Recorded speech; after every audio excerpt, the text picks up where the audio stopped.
So I ran this little 5-second experiment on myself recently.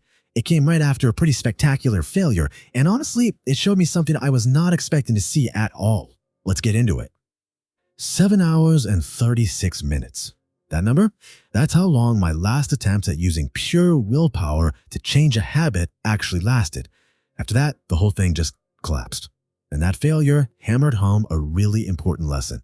Willpower isn't infinite. It just runs out. So I figured, okay, time for a totally different strategy. So this time, instead of trying to fight an urge in the moment, I decided to go after the environment that was basically creating the urge to begin with. The experiment itself was almost laughably simple. I closed the pinned AI tab in my browser. That was it, the whole thing. And that right there is the heart of this whole idea. See, willpower is this battle you have to fight again and again and again, every single day. But architecture, that's a change you only have to make once. That pinned tab was a constant, frictionless cue. It was this little visual trigger that anytime I felt even a flicker of uncertainty, it would just whisper, hey, just ask. So by closing it, I wasn't using willpower, I was redesigning the very architecture of my digital workspace. Now you'd probably expect that adding this tiny little piece of friction would, just make me do the thing less. And yeah, it did. But that's not the really interesting part. Something else happened first. Something much, much louder. To be perfectly clear, closing the tab didn't just magically erase the impulse. The urge to check, to get that quick hit of validation from the AI, it was definitely still there. That neural pathway was all warmed up, just waiting for a reason to fire. And here's the twist. The urge, it actually felt stronger. By taking away the easy escape hatch, the underlying psychological need became incredibly obvious. It was like the friction didn't just block the road, it put a giant spotlight on the force that was trying to speed down it. This is a direct quote from my notes on that day. And it's true.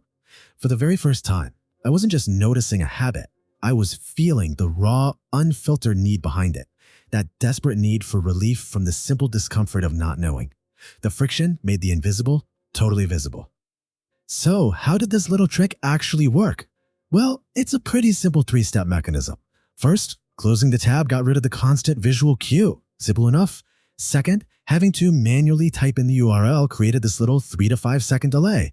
And third, that tiny pause, that temporal barrier, was just enough time for my slower, more logical brain, what psychologists call System 2, to chime in and ask, hey, do we really need to do this? Before my fast, automatic autopilot brain, System 1, could just take over.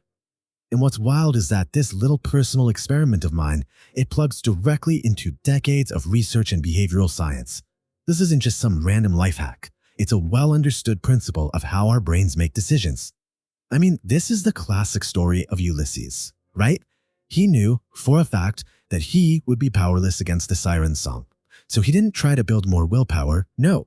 He had his crew tie him to the mast.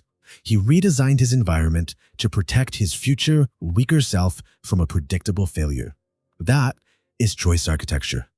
The guys who literally wrote the book on this, Thaler and Sunstein, they call it nudge. A nudge is usually about removing friction to make a good choice easier, like, say, putting apples at eye level in a cafeteria. What I did here was the opposite. It's sometimes called a sludge. I intentionally added friction to make a bad choice just a little bit harder. It's like putting the donuts on the top shelf, behind the broccoli. And there is so much research that backs this up. There's a famous experiment where people who had to resist eating fresh-baked cookies gave up on a hard puzzle way faster than people who didn't. Their willpower was just spent. That's exactly what happened to me after those 7 hours. And when you realize that something like 43% of what we do every day is just automatic, you see that changing the initial cue is way more effective than trying to fight a habit head-on. This is what's known as a commitment device. It sounds fancy, but the idea is simple. My rational self, my clear judgment self, closed the tab. That was an act of pre-commitment to help out my future, depleted self, who, in a moment of anxiety, was definitely going to look for that easy out. Okay, so the theory is solid. But what did the actual data show? This is where the AI stopped being just a tool and turned into, well, a kind of diagnostic mirror. Because every single prompt is time-stamped. Every interaction is a data point.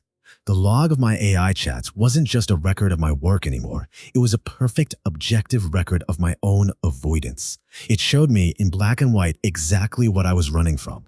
The simple discomfort of just sitting with a problem for a few extra seconds. All right, now look at this. The result was, well, it was dramatic.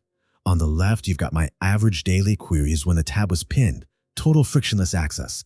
And on the right, that's the number after I introduced that tiny 5-second barrier. I mean, the difference is just huge. So here's the bottom line. A tiny 5-second change to my environment eliminated 40% of my AI queries. Almost half the behavior gone. And it took zero ongoing willpower to maintain. This perfectly illustrates something from programming culture called the XY problem. It's when you ask for help with your attempted solution, which is Y, instead of your actual problem, which is X. In my case, my real problem, X, was I feel uncomfortable with uncertainty. But my attempted solution, Y, was get instant validation from an AI. I was using the AI to treat a symptom, not the actual disease. And that's the real insight from the data. That little bit of friction, it acted like a filter. The prompts that disappeared were all those low-intent, impulsive avoidance queries. But the prompts that survived, the ones I was actually willing to do the work to ask, those were the high-intent thinking queries. It literally separated the signal from the noise in my own head. So let's just zoom out for a second, because this little experiment, I think, points to a much bigger truth about the digital world that we're all living in. This is the hidden tax of all this efficiency. Every single time we outsource a moment of uncertainty to a frictionless tool, we are robbing ourselves of a chance to strengthen our own judgment. We are literally training ourselves to be dependent, weakening the very cognitive muscles we need to solve hard problems on our own. This insight really changed how I see things. I realized my setup wasn't optimized for clarity or for deep work. It was a perfectly engineered, frictionless superhighway straight to avoidance. So closing that tab wasn't about blocking the road. It was about installing a stop sign, a deliberate pause to ask myself if this is a road I really want to go down right now. And that's the real danger, isn't it? In our endless rush to make everything faster and easier, we can accidentally build systems that are optimized for not thinking. We engineer away all the tiny moments of friction and quiet reflection that are actually essential for real insight. So I'll just leave you with this one question. Take a good, honest look at your own digital space, the pin tabs, the notifications, the infinite scrolls. All of that is architecture, and it is silently shaping your behavior every single day. The only question is, what is it optimizing for?